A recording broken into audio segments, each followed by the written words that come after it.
This is Rejected Knowledge, and this is Chapter 13 of Lords of the Press by Georgw Seldes from 1938. Chapter 13, Special Interests in Chicago. One of the really great tragedies of American journalism began when the Northcliffe bug, transformed into an American presidential bee, lit in Colonel Frank Knox's bonnet sometime in 1934 or 1935. The colonel, with the help of numerous Chicago bankers, steelmasters, and other corporation heads, had gotten ownership of the Chicago Daily News in 1931. He was determined, quote, to round out his life with a great achievement. He dreamed of making it the best newspaper in the English-speaking world, best in style, information, opinion, and appearance, unquote.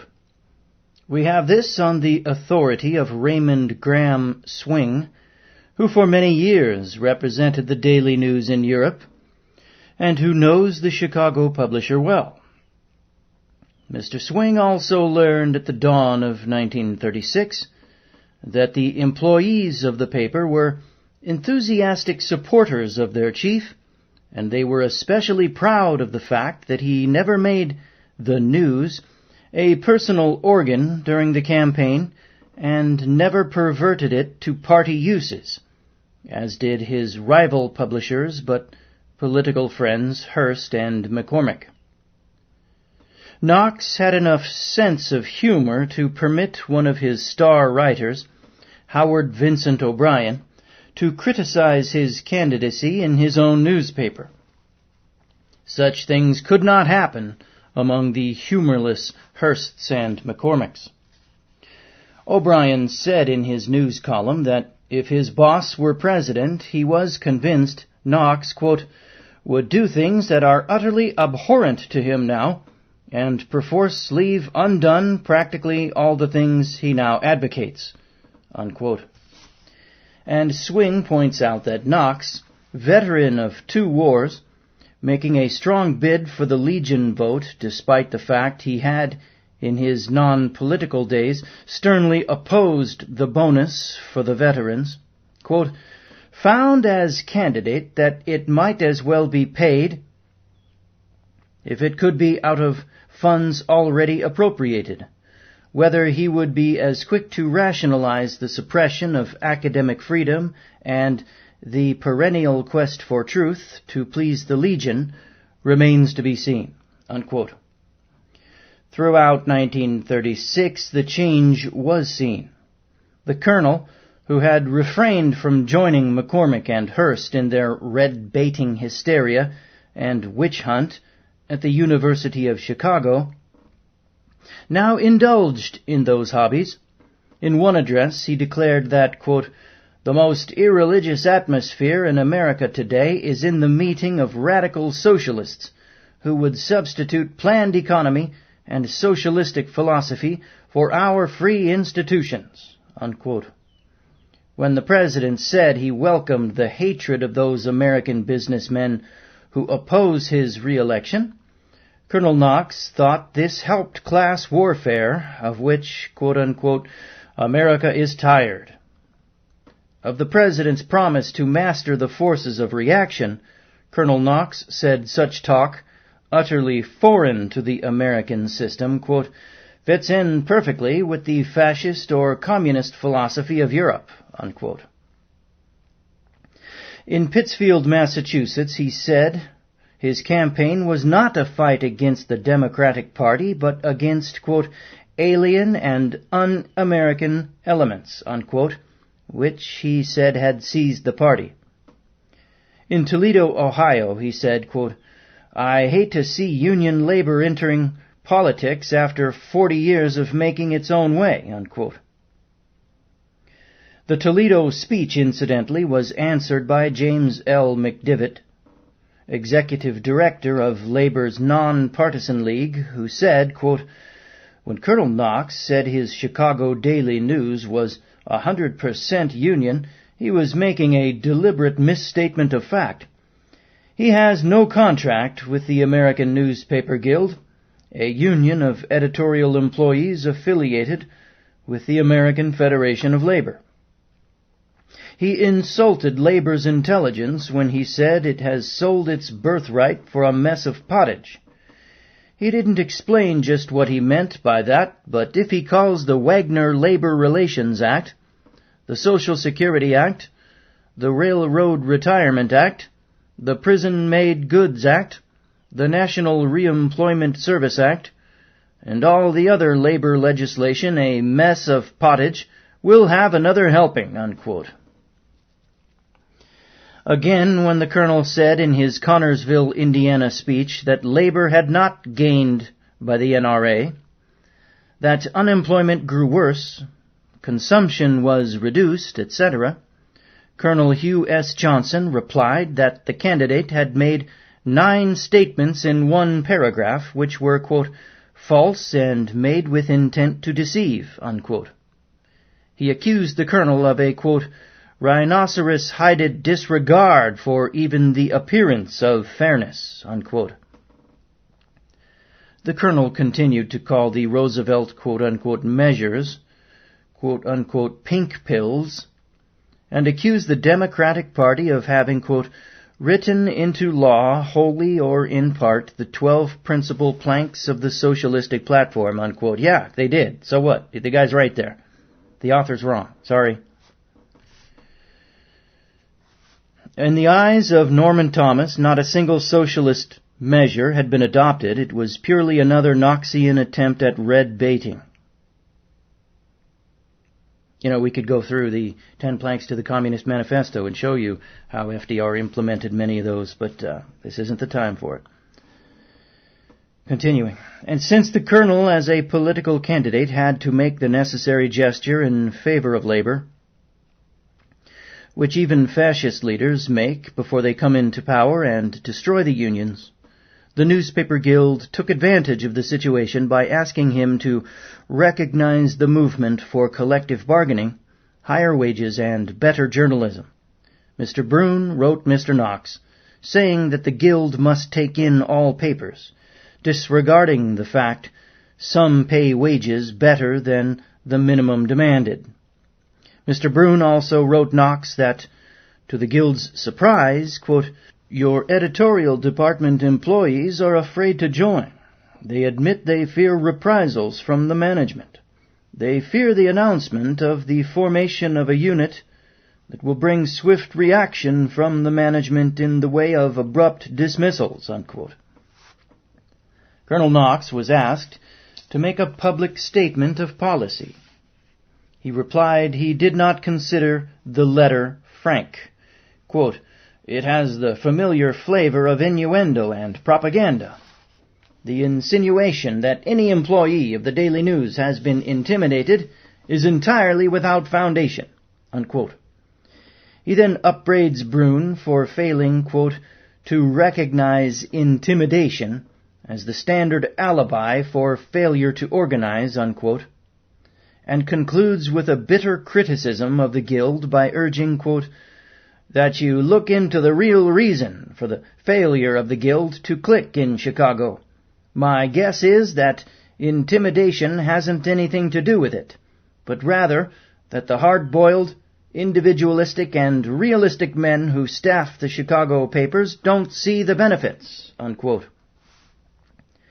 The Guild, however, insisted it had found newsmen intimidated, and a similar situation existing on other Chicago papers, where the owners, arrogant press lords, were in the habit of referring to their quote-unquote loyal employees in much the same way medieval lords referred to their faithful serfs. The highly paid employees, it must be admitted, were mostly quote-unquote loyal. As the press swung in behind Landon and Knox, its methods and motives were criticized only in the liberal weeklies, to which the big politicians paid no attention.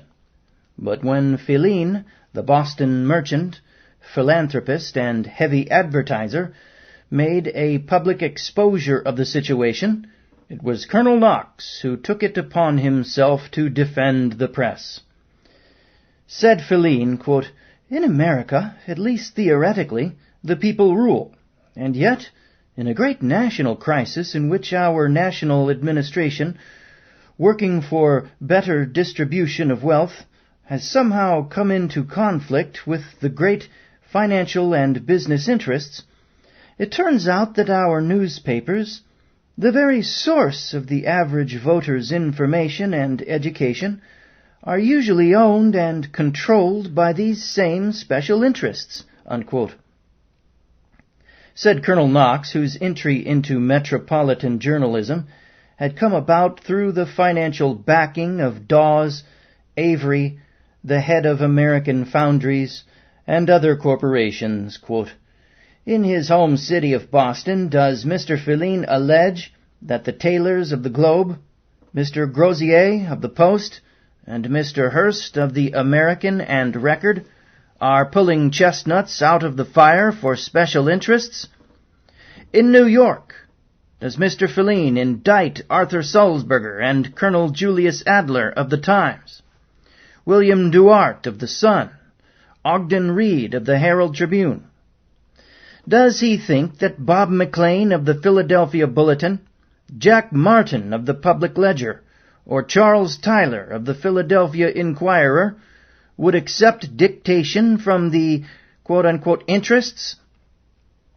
Let Mr. Filene but call the roll of the outstanding newspapers the country over, the Sun of Baltimore, the Star and Post of Washington, the Buffalo News, the Detroit News and Free Press, the Plain Dealer of Cleveland, the Times-Star and Inquirer of Cincinnati, the Chicago Tribune and the Chicago Daily News, the Milwaukee Journal and Minneapolis Journal and Tribune, the Pioneer Press of St. Paul, the Omaha World, the Kansas City Star, the Los Angeles Times, the San Francisco Chronicle, the Seattle Times, the Portland Oregonian, the Spokesman Review of Spokane, to name but a few of them. Does Mr. Filene contend that these great newspapers are owned or controlled by the special interests? Yeah? Hello? He surely knows that there are no newspapers more completely independent of any form of financial duress than those included in the great Hearst, Scripps, Howard, Block, and Gannett chains, and the Booth Group here in Michigan, unquote. Mr. Knox claimed that the reason the American press attacked the president was disillusion over the newspaper code, the president's violation of his promises, and the fact that, quote, under the dominating influence of a group of radicals, he had embarked upon a course far away from an American form of government and toward a dictatorial government, unquote. This, of course, is nonsense, but nonsense is 90% of political campaign talk. Quote, all of these things and many others lost for Mr. Roosevelt his hold on the majority of men in the Washington press gallery, unquote, concludes Knox. Parenthesis, the very opposite is the truth, end parenthesis. Quote, it was their disillusionment in the president and his New Deal that caused the majority of newspapers to become critical, unquote. This last statement was proven absolutely false by the scientific and unquestioned survey which Leo C. Roston made for the Social Science Research Council, and which will be discussed at length later. The truth is that the great majority of Washington correspondents stood by the president then and do so now, and moreover, that the majority of Roosevelt-baiting newspapers have correspondents in Washington whose views are contrary to editorial policy, and who in many proven instances have to write against their convictions. But this does not answer Knox's main contention. He asks whether the big newspapers are controlled by the quote-unquote special interests. The answer is that in many cases they are, and that in most cases, the exceptions are few, They are part and parcel of the special interests, and that Filene was absolutely right? Or are we to believe that the fact that the social and economic policies, and in many cases the political policies, of the newspapers and the big business interests are identical, are just several thousand coincidence? There can be no other general answer. Colonel Knox has been noted for his courage, sincerity, and forthrightness. He became a newspaper man through the letters he wrote back from Tampa and Santiago, Cuba, where he was a rough rider with Colonel Roosevelt, and he never got over his admiration of that man. He made good as a reporter on the Grand Rapids Herald and went into the business end. In 1902, with the help of a printer, he acquired the Lake Superior Journal, borrowing $1,000 to make up the $1,500 he had to put up as his share. As a publisher, he was honest and courageous, fighting vice, gambling, and civic corruption. Before he left for his New Hampshire home, he had had a fist fight with a drunken saloon keeper and been the target of a bullet which stopped in an editorial window. It was the era of crusading and muckraking journalism, and Knox made good at it. He sold the paper for $50,000 in 1912. In the World War, he was a major of artillery and returned a lieutenant colonel. He made a success of his Manchester newspaper and soon controlled the press of the town. In 1926, Hearst asked him to pull the Boston American and Boston Advertiser out of the red, and he did so without ever being tainted by contact with Hearst, as is the fate of the majority of Hearst executives. But he was a very shrewd, hard-headed Yankee trader, and Fortune reports that in 1930 Hearst, who has a more sentimental nature, and whose whole life had been vast and lavish, had secretly restored wage cuts which Knox ordered. Knox quit. He was ready to retire. He had made $500,000 working for Hearst and saved almost all of it. He was ready to take it easy. Then came the sudden death of Walter Strong and the chance of a lifetime. Knox came to Chicago fired with the ideal of publishing a great newspaper. I think that every publisher who starts as a reporter has the same dream, the hope of equaling or even outdoing the Manchester Guardian in America. At least that is what many of his employees, associates, and friends say. But I have my doubts. I cannot conceive of a great paper without a liberal policy, and the entire history of the owner and publisher of the Chicago Daily News, ever since the end of the muckraking era and Theodore Roosevelt progressivism, has been made on the road between conservatism and reaction. For example, Colonel Knox opposed congressional investigations. In the early days, they were either caused by newspaper exposés, as for example that of the Armour, Swift, and other packing houses after Sinclair published The Jungle, or they were approved and headlined by the newspapers.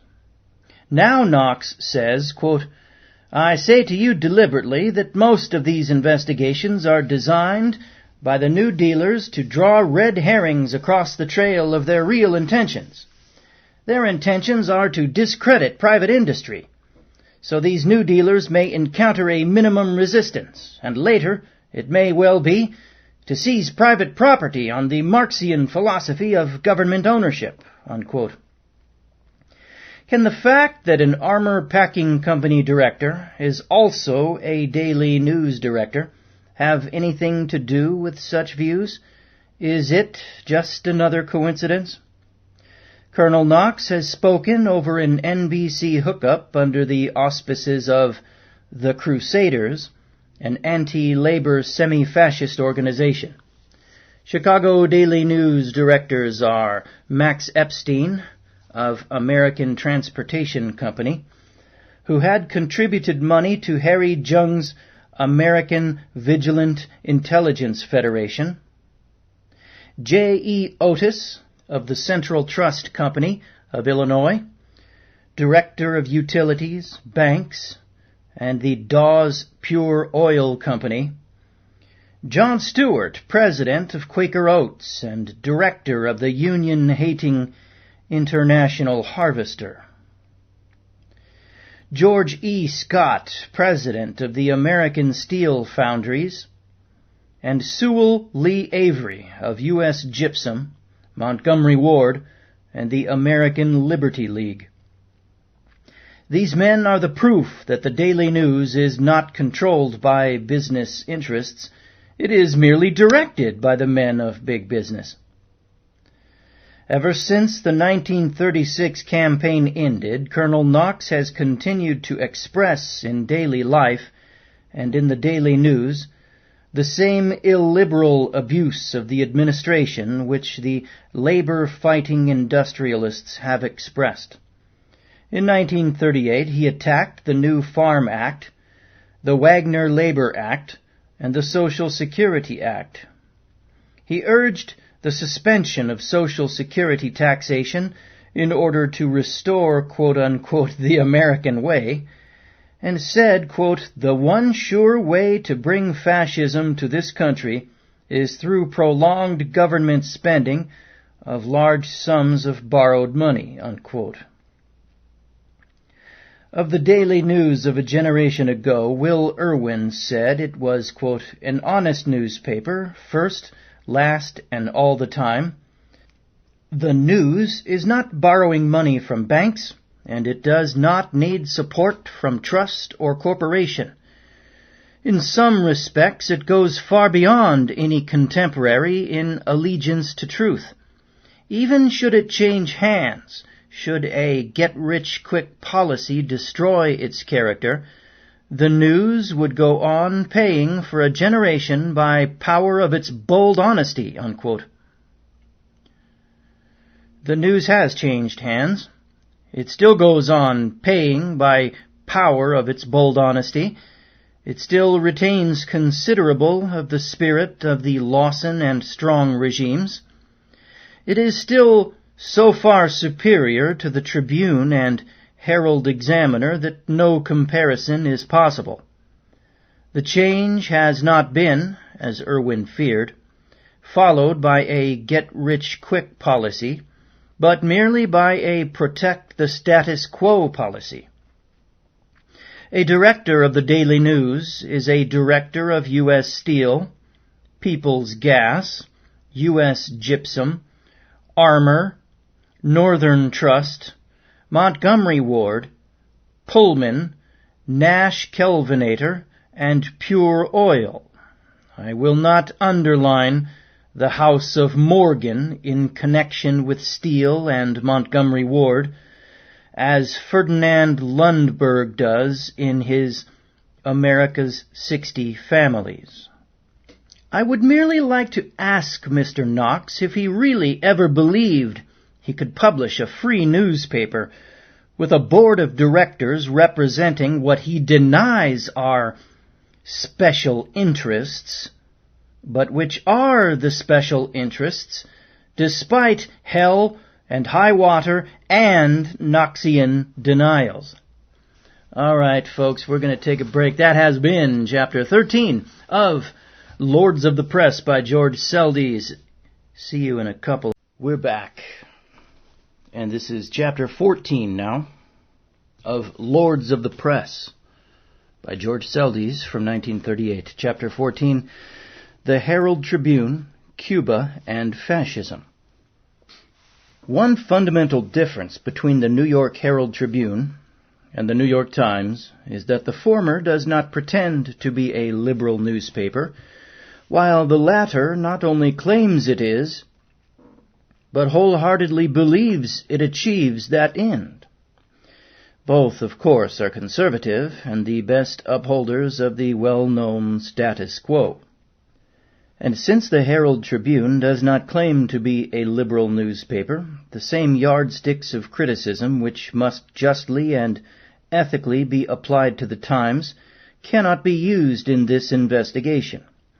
On the other hand, the Herald Tribune sponsors annually a public forum in which not only a free press, but an ideal press is one of the chief topics for national discussion. The forum is one of the finest achievements of liberalism in America, if not in the world. To Mr. and Mrs. Ogden Reed, owners of the paper, and especially to Mrs. William Brown Melanie, who has directed the forum for years, the nation owes a gold medal. The Herald Tribune Forum is so liberal and fair-minded that it permits the severest opponents to air their views. Mrs. Melanie, for example, has asked me to speak my criticism of the American press, including, of course, the Times and the Herald Tribune, to her audience and a national hookup over the radio.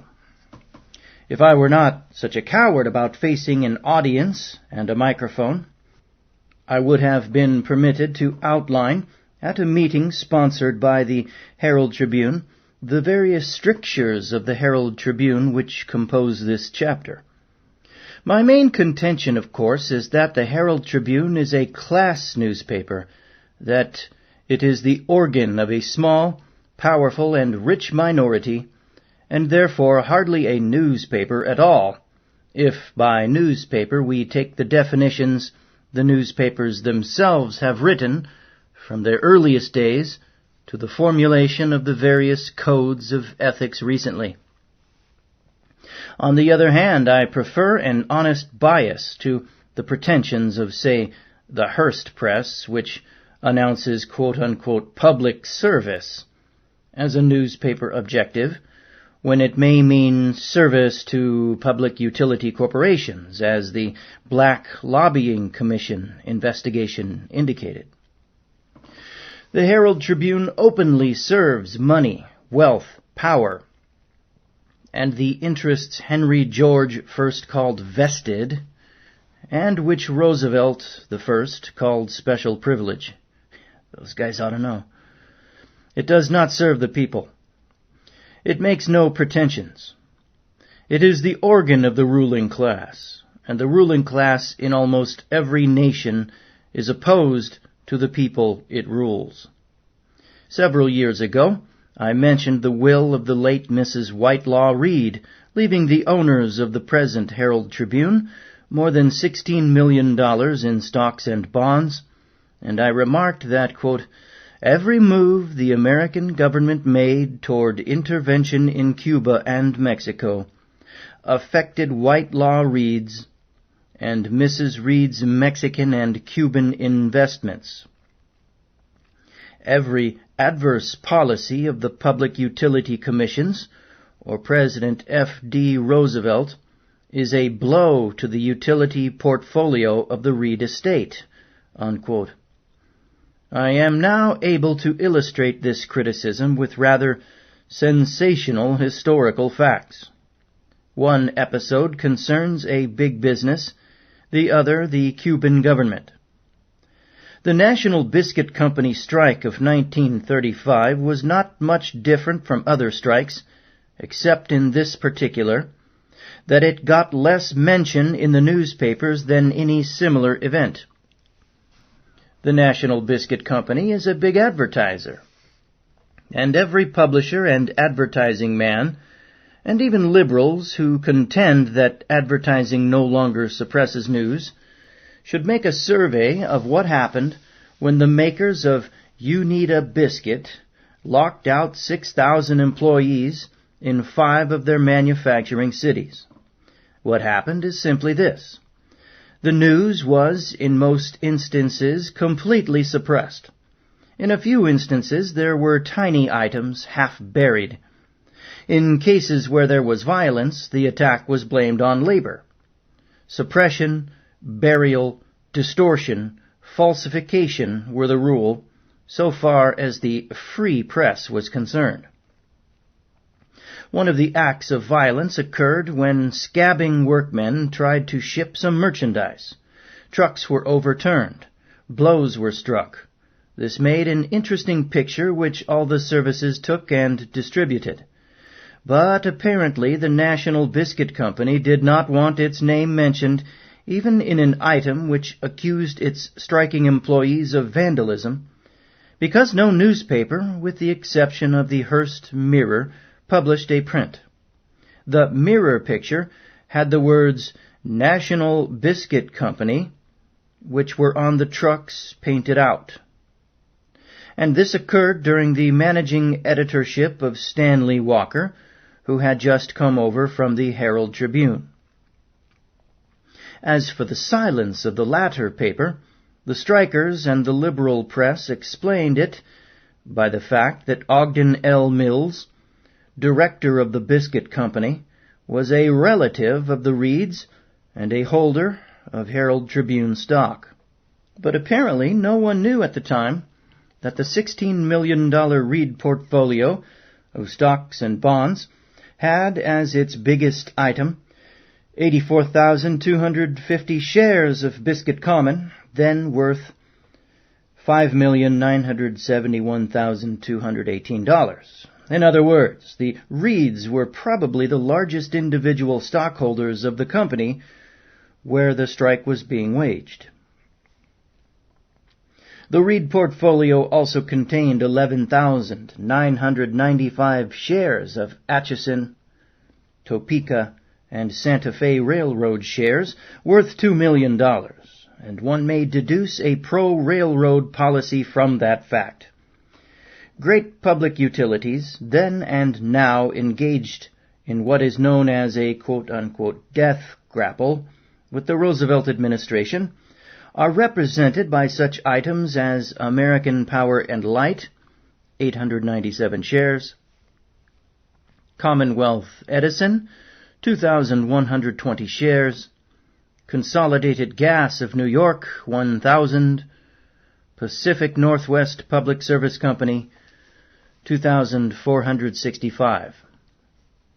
There were 4,448 shares of New York Central, then worth $500,000, and many millions dollars worth in Western railroads. Then there were Cuban and Mexican bonds, oil and mining concessions, and 8,300 shares of Cerro de Pasco copper. The estate had been valued at $34,518,119. But from 1918 to 1929, Mrs. Whitelaw Reed had been giving her son and daughter securities and properties of almost equal value to that left in the will. At any rate, it is obvious that the same persons who owned the Herald Tribune were also owners of some 20 million to 25 million or more of stocks and bonds in American utilities, railroads, and other forms of big business, and in Mexican and Cuban properties. Whether or not the news in the Herald Tribune was cut to the bias of every corporation, as in the case of the National Biscuit Company, one cannot tell. But it is as obvious as the multiplication table that the social and economic political viewpoints of the big corporations, in which the Reeds have interests, and their Herald Tribune are one and the same. Nor can one say with certainty that it was the Reed interest in the reactionary Cuban regime which resulted lately in the biggest ethical scam in metropolitan journalism. One of the most familiar and most specious defenses of the American press is to compare it to the European press. The French press is notoriously venal. The British press today publishes more and worse fraudulent medical advertising than our own papers did before the passage of food and drug legislation. The fascist press is perverted beyond description. Our press, on the whole, is not as corrupt, venal, or perverted. That's fine. I sometimes think it better to have a corrupt press like the French, where book reviews, art criticism, blurbs about merchandise and statesmen are paid for in cash, and where everyone knows that every item has its price, than the American press, where it is impossible to bribe a book reviewer, a theater or movie or opera or art critic, where products and people, as a rule, cannot buy favorable reading notices at advertising rates, and where nevertheless, without bribery and corruption, an almost similar treatment of people, things, and events occurs. I never tire of quoting Humbert Wolff's verse about the integrity of the British journalist, whom you cannot hope to bribe or twist. Quote, "But seeing what the man will do unbribed, there's no occasion to." Unquote.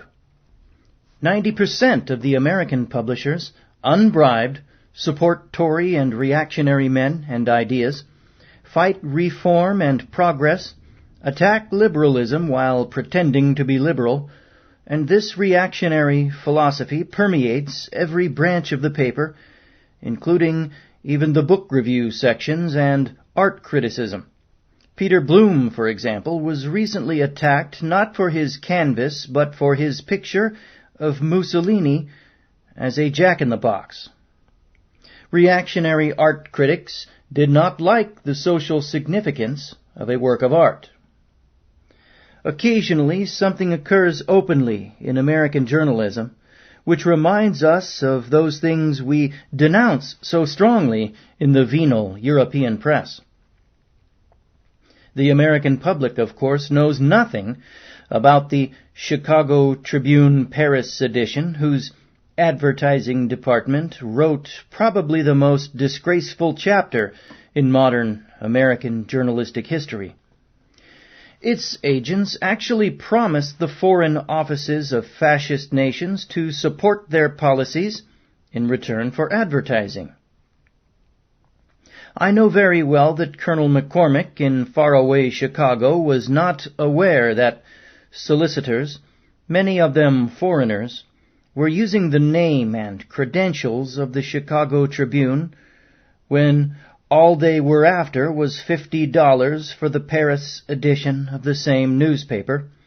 But the fact remains that the Paris business office knew of this and encouraged it, and it would not require much search on the part of the publisher and editors in Chicago to establish the reason for fascist Portuguese, fascist Spanish, and other editions, and special Romanian, Polish, and other pages devoted entirely to praise of reactionary regimes and ideas.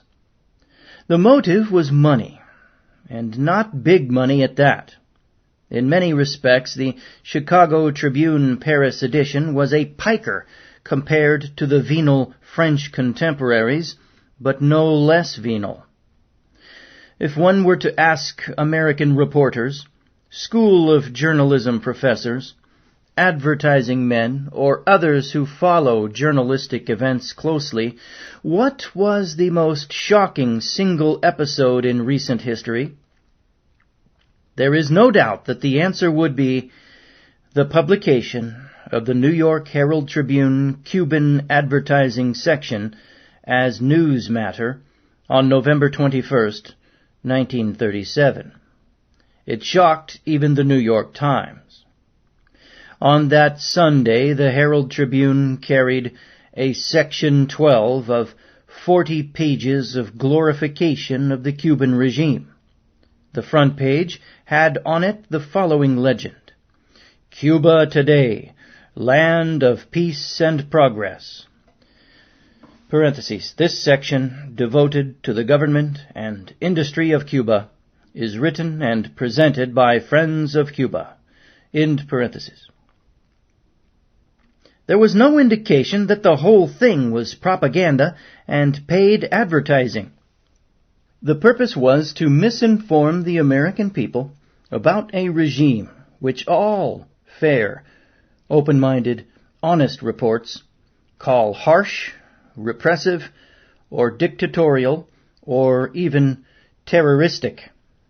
The first page of text is a glorification of President Laredo Brew and his, quote, democratic program of peace and reconstruction, unquote. The main page is headed, Colonel Batista's life dedicated to relieving Cubans from oppression.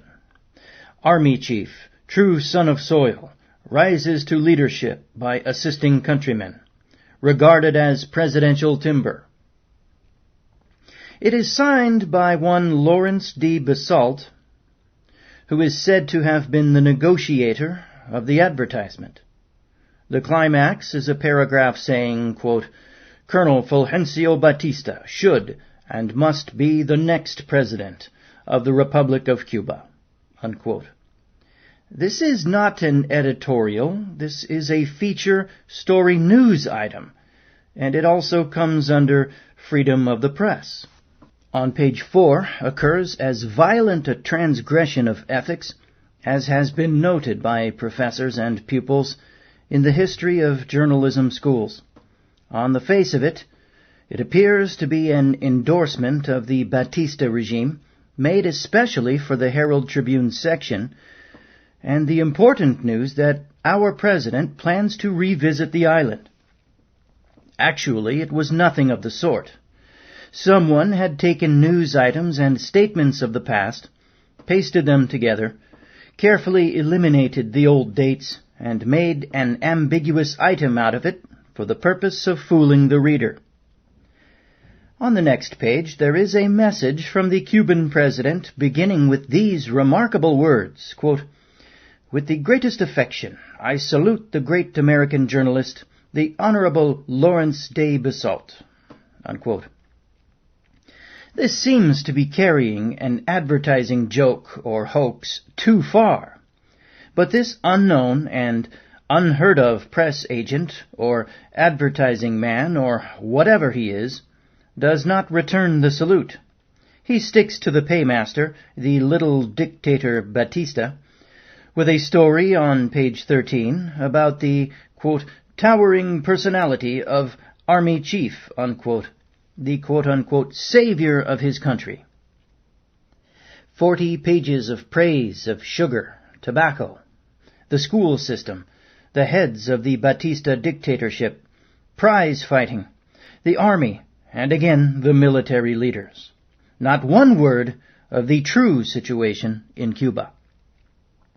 Now, whether the true situation is that a virtual fascist dictatorship exists, with the usual suppression of freedom of speech, the press, assembly, and labor unions, or whether there is merely a semi-dictatorial government with arrest, imprisonment, and deportation of the editors, politicians, and leaders of the opposition, and the jailing of all those who oppose the militaristic regime of Batista, I do not know.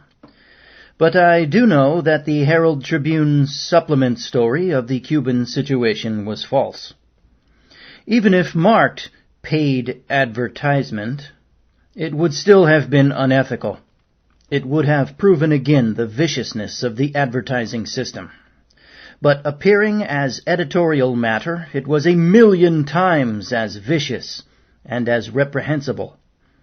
Moreover, thanks to the publication by the Guild reporter of a confidential memorandum sent by Don Bridge, advertising director of the Times, to his staff, we have an exposure of one of the finest pieces of hypocrisy which has marked the downward path of the conservative press of America. The Herald Tribune, having published the supplement as editorial matter, later insisted that it be credited by the Publishers Association of New York with 40,000 lines of paid advertising in the same instance.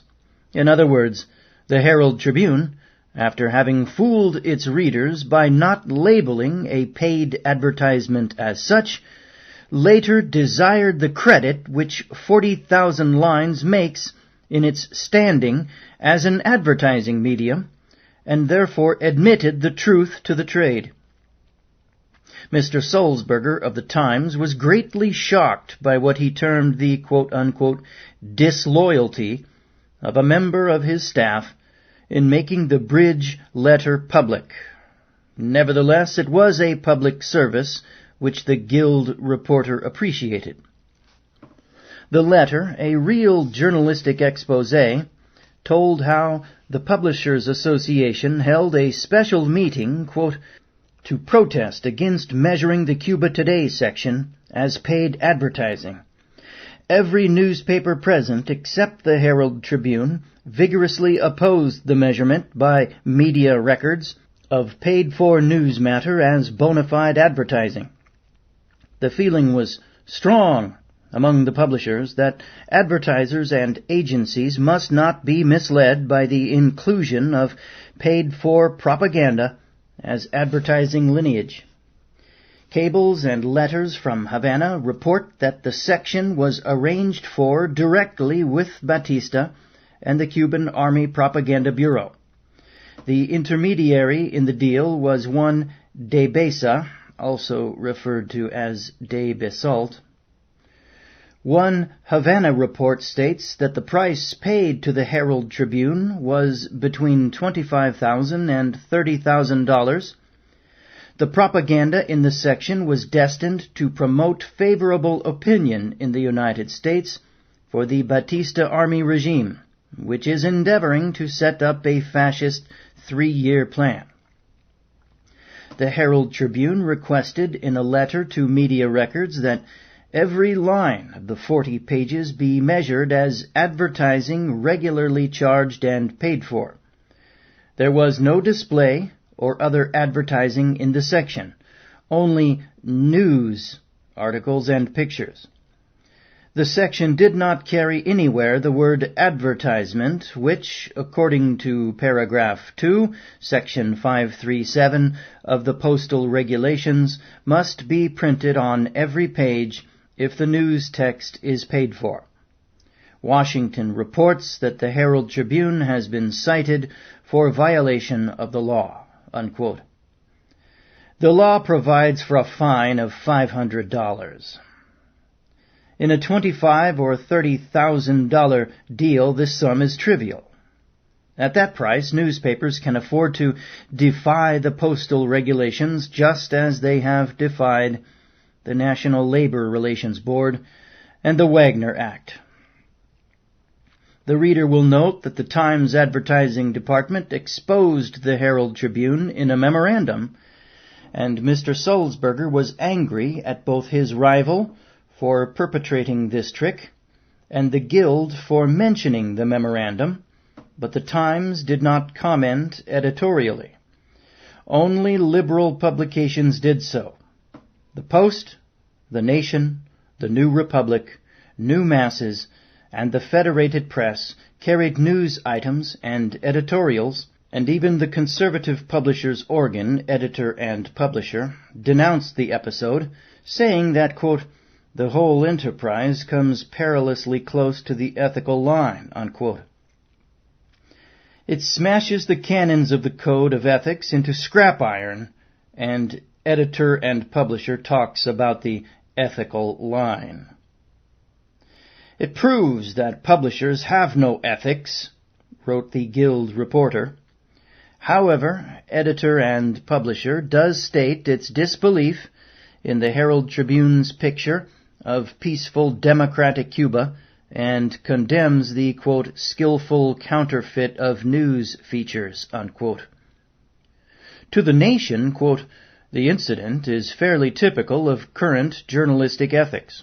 It is a sign of the extent to which totalitarian morals and methods have penetrated public life, and indicates the tools that a fascist regime in this country would find ready to hand. It demands a thorough investigation by the State Department, unquote. It is becoming more and more commonplace, despite the attack of purists and the students of semantics, to use the words conservative and fascist as synonyms. There are, of course, considerable differences, although every man who is a fascist is ipso facto a conservative, and the reverse is not necessarily true. It is true, however, that the man who founded fascism defined it as reactionary and anti-liberal. The Herald Tribune is not fascist, but it would not have great difficulties making peace with a future fascist regime. Such a change in government would come about through the machinations of a demagogue, the march of a veterans organization such as the American Legion, subventioned by reactionary associations of manufacturers and commerce, institutes such as financed fascism in Italy and Germany. The Herald Tribune can be said to be the voice, in America, of the National Association of Manufacturers and the United States Chamber of Commerce. In this newspaper you can read letters saying that, quote, "Nevertheless, a case can be made out for fascism," unquote, from June 1st, 1937. And great stories of Mussolini's accomplishments, December 28th, 1937. When a reader protests that 2/3 of the statements made in the latter item are false, he receives a letter from E.J. Toms, secretary to the editor, saying that the protest is being considered for publication, but then no publication follows. In the Herald Tribune, you can also find a letter prominently headlined, "Fascism in Mexico," which begins by saying, quote, "that Mexico has become a fascist state may have escaped the attention of the casual observer," unquote. That same week, Mexico had become a quote-unquote red Bolshevik state in the Hearst Press and in the L.A. Times. It so happens that Hearst and Chandler and Reed, all three of them, are interested, to the tune of millions, in, you guessed it, Mexican property. Mexico had become neither fascist nor communist. It was carrying out the 1917 Constitution. But it was hurting American big business. And big business everywhere is the enemy of progress. In the Spanish Civil War, the New York Herald Tribune has been as fair as most newspapers, and frequently its strong editorials against the bloody Spanish fascists have been notable. But in Paris, this same organization publishes a newspaper for the 500,000 or less American tourists who go to Europe every year, and in this sheet the frankest advocacy of fascism has been published. There are stronger pro-fascists in America than the Herald Tribune editor in Paris, but they are of necessity diplomatic. In Paris, the stark face of fascism is apparent. The matter was called to attention in New York by the publication in Leonard Lyons' gossip column of the following paragraph. Quote, "The editorial staff of the Paris Herald Tribune is somewhat disturbed these days. Before the paper goes to press each night, proofs of the Spanish Revolution stories are sent to a member of the Ogden Reed family who resides at the Hotel George V. There the proofs are checked over carefully and changes made. Loyalist troops is altered to Reds. Bolsheviks or anarchists. And rebel army is always altered to patriots." Unquote.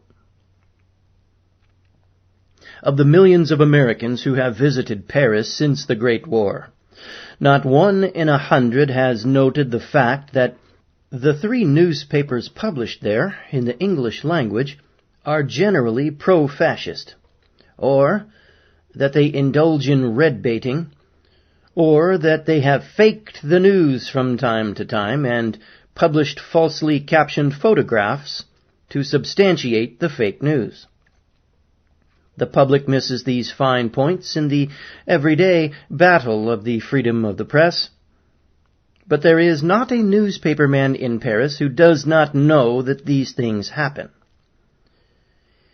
The Paris edition of the Chicago Tribune, now absorbed by the Herald, was pro-fascist for the simple reason that fascist European regimes advertise and democracies do not.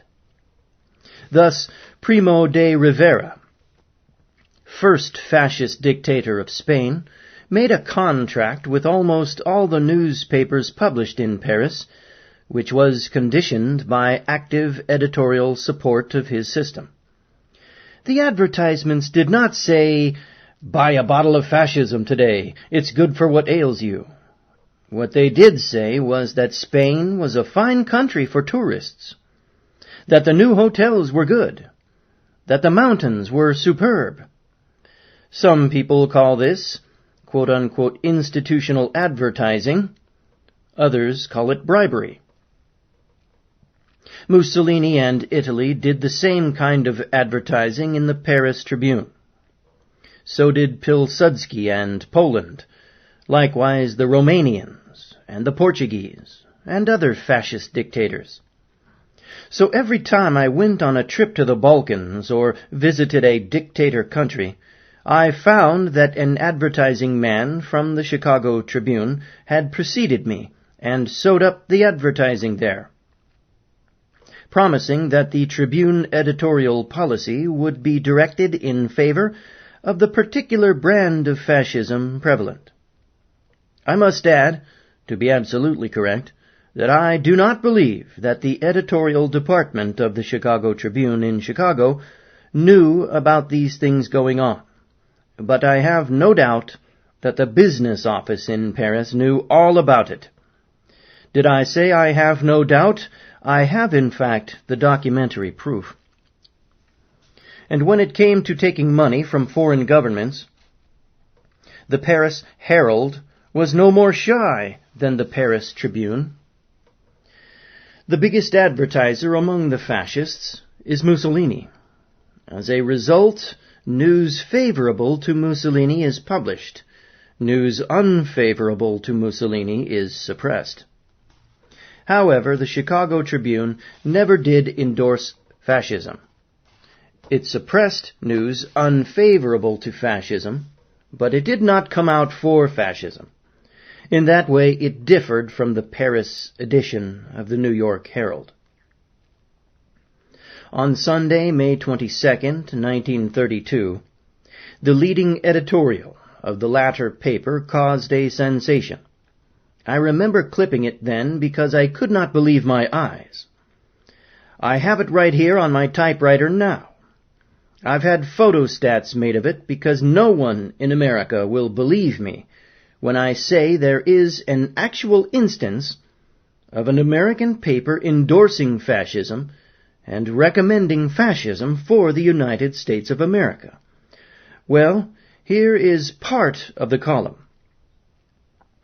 The New York Herald, Lawrence Hills, editor and general manager. Fascism for America. Quote, "The social phenomenon known today as fascism has existed in many countries. Whatever its special characteristic or name, it has always consisted essentially of a mobilization of moral force. The youth of Germany, ardent to reconstruct the pre-war ascendance and self-confidence of their race, calls itself fascist. The youth of Italy, bended to stem communism among the workers," parentheses, note, this is an absolute falsehood, says the author, end parentheses, "and sluggishness and ineptitude in the public services, call themselves fascist. The hour has struck for a fascist party to be born in the United States. In the face of the most critical financial situation in the history of the country, Washington presents the amazing spectacle of more special groups seeking to get their fingers in the national treasury than ever before. Someone will give the signal. It may be a mechanic coming out of his engine room, wiping his hands upon oily waste, in despair at the insecurity of his home. It may be a veteran teacher, like Peter the Hermit preaching a crusade. Isn't that the guy that got wiped out? Shocked to find the holy sepulchre of our national liberty in the hands of vandals. It may be the clean youth and imagination of a Charles Lindbergh calling upon men of goodwill to join him in a party of law and order. It may be the sagacity and experience of a Henry Ford, summoning men to match the organization of the underworld with a still more potent organization.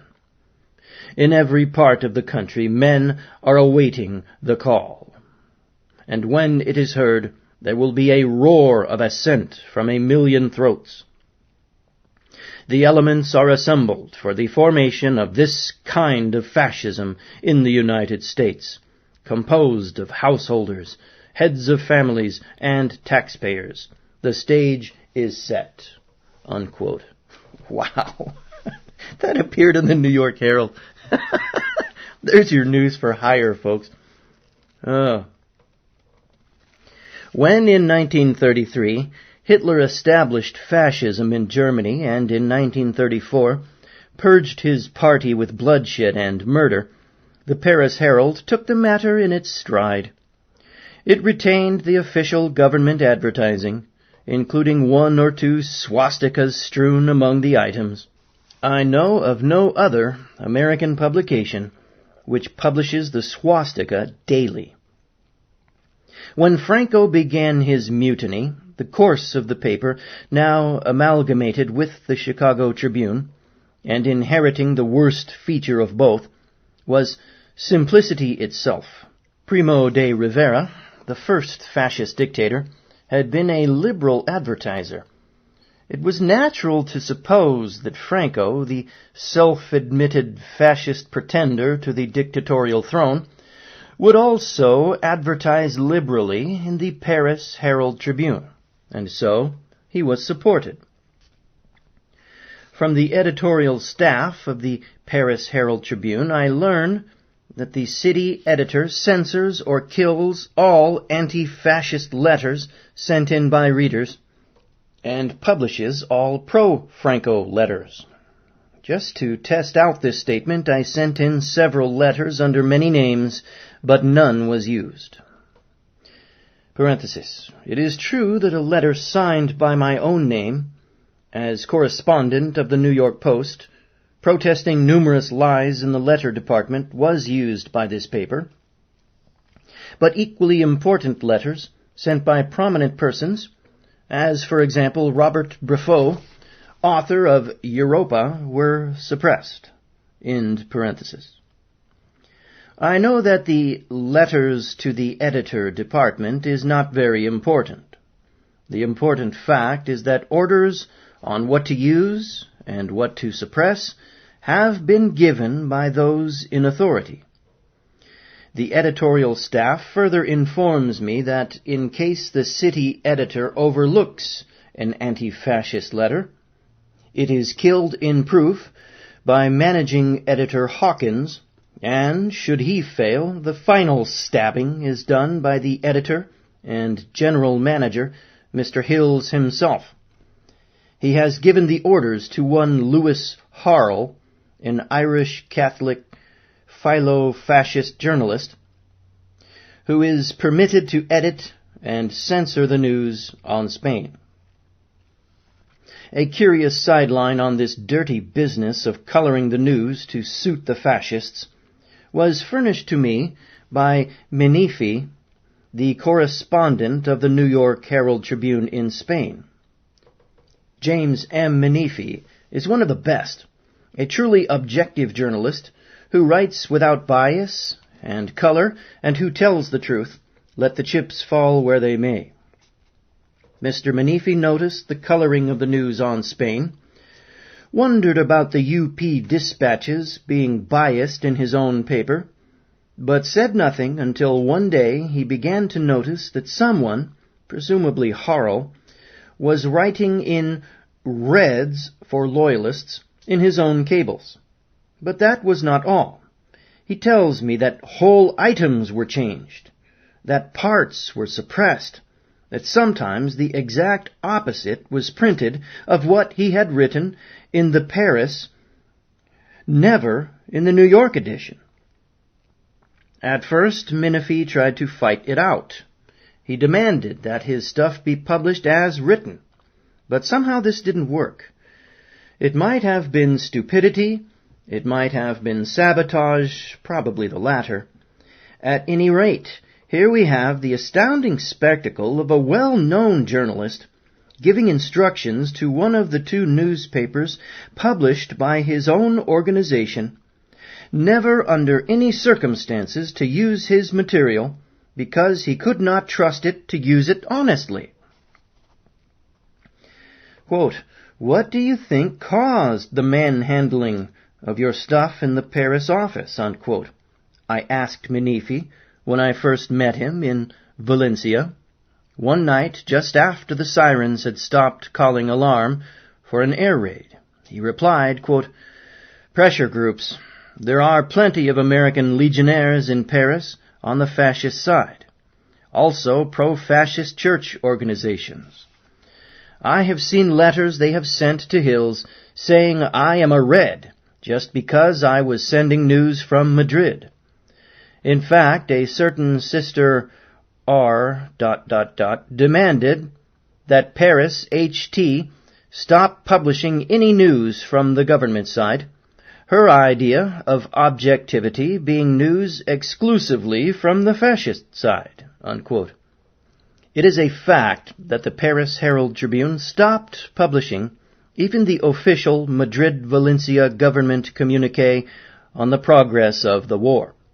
I make this statement from an examination of the paper from January to May 1937, when I saw it every day. On the other hand, the Paris edition publishes fake news about Republican Spain. I make this statement because I have clipped some of these fakes. Man, this is all confirming what George Orwell wrote about when he went and fought over there and came back and read the papers in his own country.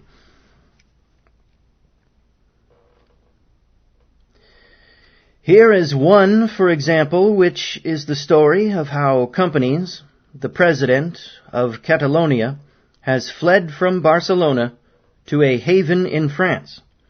It is true that the first place this fake appeared was in the London Daily Mail, but that does not alter the fact it was still a fake when the Herald-Tribune republished it. The Paris edition suppressed the most important parts of the sensational speech on Spain which Taylor, the Chicago Tribune correspondent with Franco, made before the American Chamber of Commerce, of which editor Lawrence Hills is a shining light. It is true that the Chamber and the reporters who covered the speech-making expected a bitter attack on the Spanish Republic from the man who had been with the fascists. They were not prepared to hear someone on that side, and a Catholic too, call Franco a mad dog and refer to his soldiers as murderers.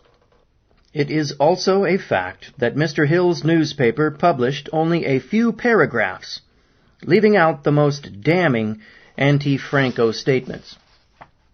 The Paris edition, furthermore, gets a lot of its information on Spain from Quinenos de Leon, the dismissed ambassador of the Spanish Republic.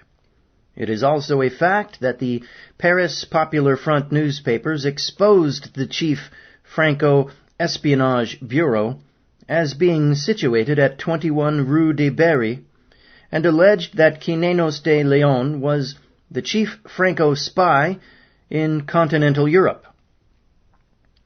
21 Rue de Berry is the office building constructed by the old New York Herald.